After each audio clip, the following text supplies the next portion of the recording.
Bonjour tout le monde. J'adore Stihl, mais je déteste Stihl. J'adore parce qu'ils font du matos vraiment excellent, très bonne qualité, très performant, très durable. Mais je les déteste parce qu'ils font des trucs maison, inadaptables, et parfois même inadaptables, donc avec d'autres marques, mais avec leur propre marque. J'ai un canon à mousse de leur marque, un nettoyeur de pression de leur marque, le RE271+, il est là-bas dans le garage, j'ai juste tiré le pistolet jusqu'ici. Et donc ça, c'est compatible avec la nouvelle génération de nettoyeur de pression, mais pas avec l'ancienne, et il n'existe aucun adaptateur. Donc ça, c'est le genre de truc qui me fait vraiment chier. Surtout que c'est pas toujours bien indiqué, et même en appelant en Stihl, ils n'ont pas été foutus de me dire s'il existait quelque chose qui s'adapte. Et bon, ils ont pas pu me donner de solution. Voilà, donc je vais essayer de bricoler quelque chose. Là, il avait 2 ergots qui dépassaient plus. J'ai essayé, je me suis dit, tiens, je vais peut-être pouvoir le dévisser ici, le sortir, et visser un adaptateur qui puisse aller là-dessus. 2 problèmes. Dans toute cette partie, il y a un clapet avec une bille, un petit mécanisme, donc là, ça passe pas. Autre problème, ce pas de vis, il est particulier. Il a un pas qui correspond pas à la plupart des pas de vis, quoi. Donc c'est pas genre le raccord de plomberie qu'on peut acheter dans un magasin de bricolage et le mettre dessus. Ça prend deux tours et puis après, ça va plus. Voilà, le pas, c'est un pas maison. Et comme j'y connais rien, que je sais pas bien comment trop le déterminer quel est le bon, voilà, j'ai pas trouvé. Donc ça m'a gonflé. Alors j'avais déjà fait une tentative d'adaptation, plusieurs même. Une qui avait inclus de limer tout ça pour l'inclure dans un raccord que je pensais pouvoir visser là-dessus. Bon, ça l'a pas fait. Donc maintenant je vais tenter un dernier truc et puis si ça le fait pas, tant pis. Et là il a un joint torique, donc on va dire en termes d'étanchéité ça peut le faire. Le problème c'est la pression et il faut qu'il soit tenu vraiment avec le pistolet. Donc là on peut le rentrer jusque là. Ok, là j'aurai quelque chose de fonctionnel, pas trop volumineux, voilà, ça va encore. Et pour solidariser donc ces deux pièces, je vais utiliser de la pâte durcissante là qu'on malaxe, pâte à réparer. Je vais tenter ça. Du coup, je vais en mettre tout autour du filetage. Toute cette partie, je vais bien la dégraisser. Et cette partie là, je vais lui mettre du lubrifiant au téflon là, pour que ça soit vraiment voilà, anti-adhérent. Que je mette ma pâte dessus, qu'elle prenne l'empreinte du filet, j'espère. Et qu'ensuite, je puisse le dévisser. En fait, voilà, je le dévisserai. Pour l'installer, je le dévisserai, je le remonterai.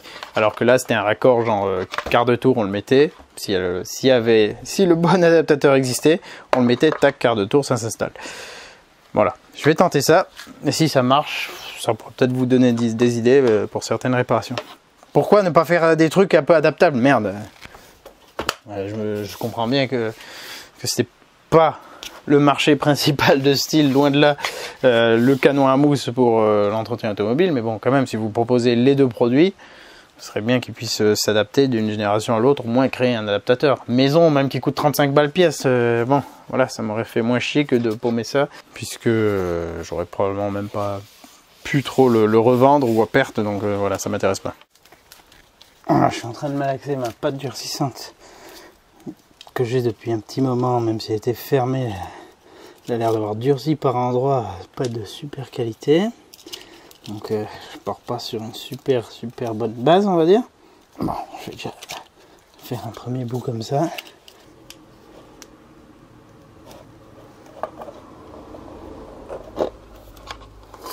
Ça chauffe bien, dis donc. Bon, déjà, j'essaie de bien le mettre autour du raccord.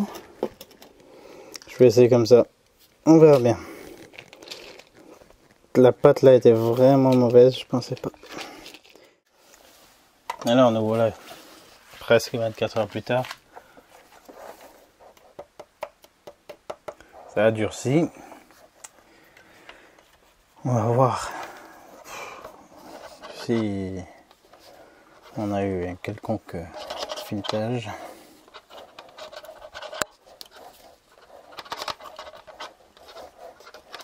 Bon, déjà ça se dévisse, mais bon.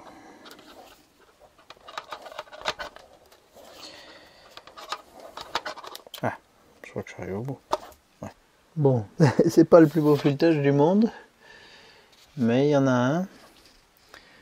Je pense qu'il a certainement du jeu. Donc je vais faire un petit test déjà, juste pour voir si ça vaut le coup d'aller plus loin ou si ça s'avère absolument bidon. C'est-à-dire que si je vois que ça tient à peu près, mais que ça fuit un peu par exemple, enfin non, en fait ça devrait être assez flagrant, soit ça va tenir, soit ça va péter direct. Mais bon, je vais quand même faire un petit test déjà. Je vais mettre un peu de téflon pour compenser ce qui manque en termes d'ajustage. Avec une pâte de meilleure qualité, je pense que j'aurais déjà pu faire quelque chose de mieux. Je pense qu'on pourrait peut-être aussi essayer avec une résine, genre bicomposante. Alors genre là j'en remets, je sais pas moi, dans ce que je viens de faire là, la partie du bas. Je remets du téflon ici, je revisse en place, je laisse durcir et puis peut-être que j'ai quelque chose de plus costaud encore. Enfin, je vais pas trop en mettre parce que comme c'est pas un filetage en métal, je sais pas trop comment ça va se comporter. Je teste. C'est peut-être totalement bidon, mais bon. Ah putain, ça. Ah non, ça, en faisant ça, ça l'a écarté. C'est totalement bidon. Juste la surépaisseur de téflon, ça m'a écarté le truc. Donc ça, c'était pas le bon plan. C'était pas le bon plan du tout. Ça va pas le faire. Non, c'est nul à chier. Mauvaise idée. Bon, comme ça n'avait pas marché avec la première pâte, qui était de toute façon périmée, j'ai réessayé avec celle-ci, qu'on trouve partout, et ça n'a pas tenu. Mais ça a tenu 5 minutes. Ça a quand même tenu 5 minutes. Le filetage s'est fait mieux qu'avec l'autre pâte. Elle se malaxait infiniment mieux, c'était beaucoup plus pratique. Après, j'ai fait un peu des réglages sur le nettoyeur de pression, et je suis peut-être montré un peu trop en pression, et donc c'est un peu le filetage qui s'est séparé, ça a cassé en plein milieu. Donc je vais essayer autre chose. Enfin, je vais continuer avec ça. Vu que ça s'est cassé proprement, je vais y mettre un peu de super glue et on va voir si avec ça j'arrive à le refaire coller comme il faut. Ça va se remboîter bien proprement. Et il fonctionnait bien, ça faisait de la belle mousse. Et ensuite, j'essaierai de mettre par-dessus un adhésif, essayer de faire comme une espèce de coque adhésive pour que justement s'il y a cette force de traction dans ce sens, ça soit un peu plus solidarisé. J'aurais pu mettre une plus grosse épaisseur, je sais pas s'il vaudrait mieux faire ça. Et surtout je baisserai la pression du nettoyeur parce que ça jouait pas énormément sur l'effet de mousse. Donc j'ai juste besoin d'avoir un peu de pression, qu'il y ait assez de volume qui sorte, mais pas besoin de décaper quoi. Allez, je laisse ça bien prendre, ensuite je me fais une espèce de renforcement de tout ça, puis on va retester. Voilà, j'ai recollé. Et j'ai fait une espèce de couverture armée en adhésif haute température là pour les conduites cheminées, les trucs comme ça, que j'ai mis d'ailleurs sur l'échappement de la BM pour ceux qui avaient vu le changement de silencieux qui s'était pas super bien passé, que j'avais dû mettre de la pâte réparatrice d'échappement qui n'a pas tenu parce qu'il y avait quand même un petit peu de torsion, donc ça l'a pas fait, ça a fini par sauter. J'ai mis ça à la place avant le CT et c'est passé. Et ça a bien tenu, c'est passé le CT, ça n'a pas rebougé. Donc c'est assez costaud. Maintenant, est-ce que ça va tenir la pression? Je vais refaire un essai. Ce qui est embêtant avec mon système, c'est qu'il faut le dévisser à chaque fois parce que normalement c'est juste tac, un raccord rapide. Et là, si je veux utiliser à la fois la pression et à la fois ça, il faut à chaque fois que je change d'accessoire. D'abord, je vais emboîter un petit peu. Je sens qu'on aurait vite fait de péter les premiers tours de filet. Ouais, c'est pas le bon plan mon histoire de toute façon. Ça peut pas bien tenir dans la durée, je pense. Pourquoi ça force? Ah oui, le petit loquet, il faut que je le tienne bien en arrière. C'est un peu foireux quand même. Bon, des fois, il faut que j'aille au bout de ma connerie pour être sûr de ne plus la recommencer. C'était juste que ça me faisait chier de perdre cet accessoire éventuellement. Alors là, avec mon adhésif, ça me décale un peu le truc, ça m'a rajouté une petite surépaisseur. Je vais pas insister plus, on va voir déjà comme ça. Allez, on va tester sur la BM. Je m'occupe pas de faire un pré-rinçage à la pression. Alors là déjà, donc j'ai mis le nettoyeur, je l'ai mis au minimum, hein. Faut vraiment pas qu'il y ait trop de pression avec ce système. Là je suis au minimum de mousse, enfin genre en mode pas de mousse. Là je peux régler, attends déjà on va voir si ça sort. Voilà, ça sort en mode tuyau d'arrosage, c'est pas puissant.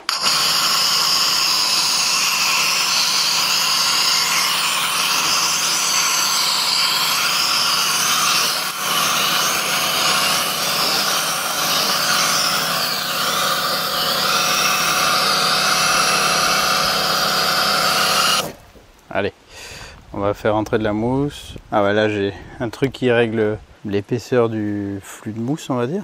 Et là, l'orientation. Bon, allez, on va tester, on verra bien.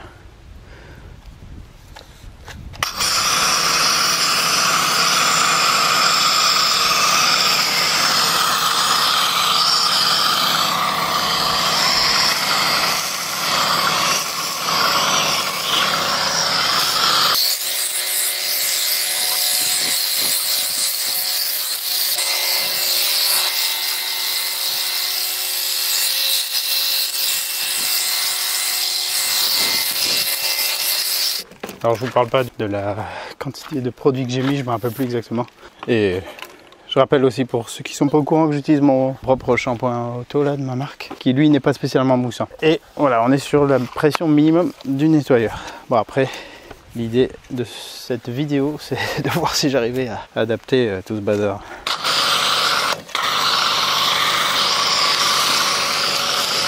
Pour l'instant ça tient. Combien de temps je ne sais pas.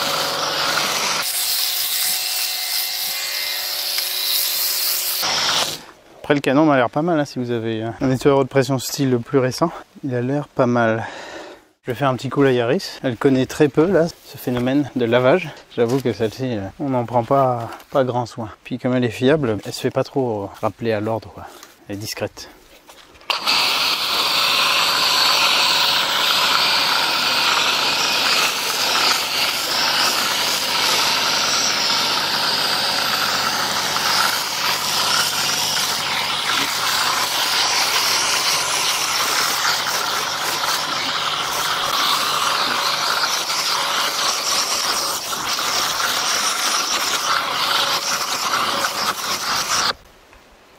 Et ça, je l'avais déjà dilué en fait.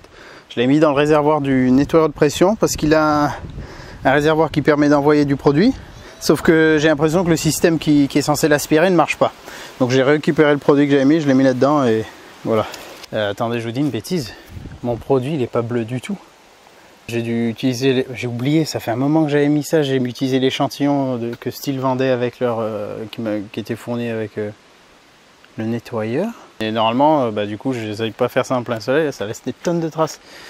En plein soleil, je me permets d'utiliser que mon shampoing. Là, ça me laisse des tonnes de traces, j'espère que ça va partir.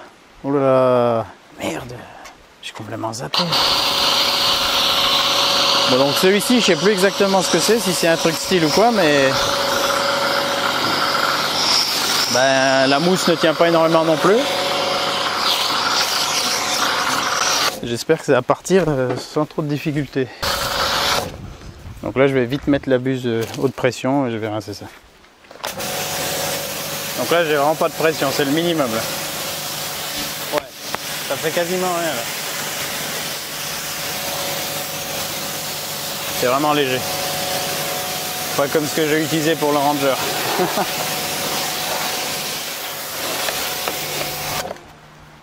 Bon, voilà, la Yaris a été rincée à la pression, sans lavage, mais putain, déjà ça lui a fait du bien. Au moins pour désincruster les joints et tous les dépôts qu'il y avait d'être sous les arbres.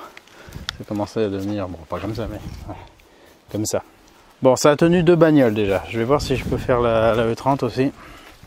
On a besoin. Je vais lui débarrasser de tout ça. Voilà. Là je suis encore à la pression, donc je vais virer tout ça, voir s'il tient encore le temps de faire une berline. Après, si ça marche, je continuerai.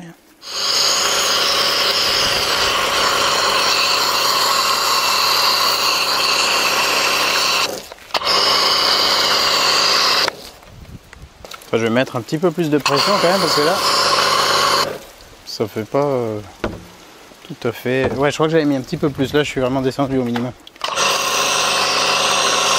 Voilà.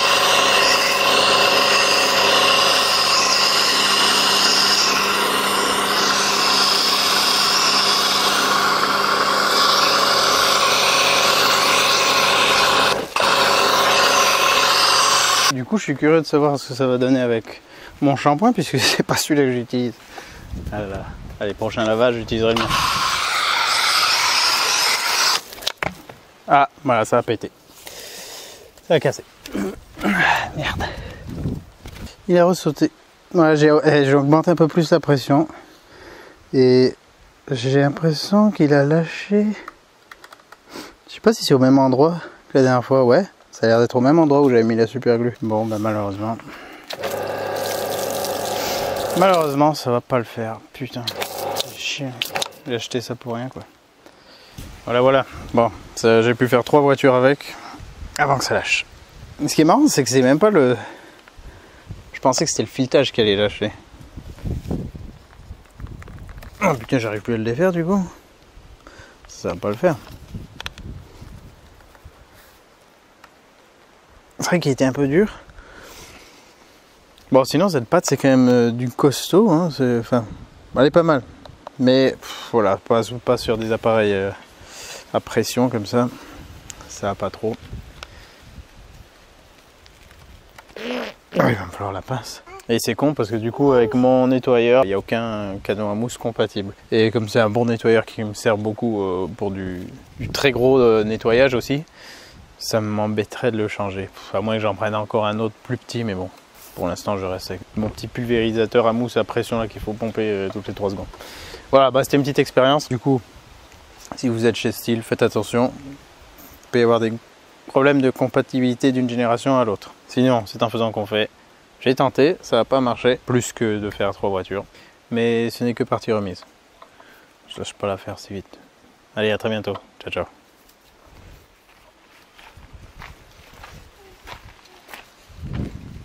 Ouais, mais pas fan de ce produit nettoyant. Je crois que c'était un shampoing auto. Enfin, je suis plus trop sûr. En tout cas, il laisse beaucoup plus de traces que le mien. Puis elle, bah, je vais terminer de la rincer. Et ça l'entretient un petit peu, même si elle ne craint pas grand chose.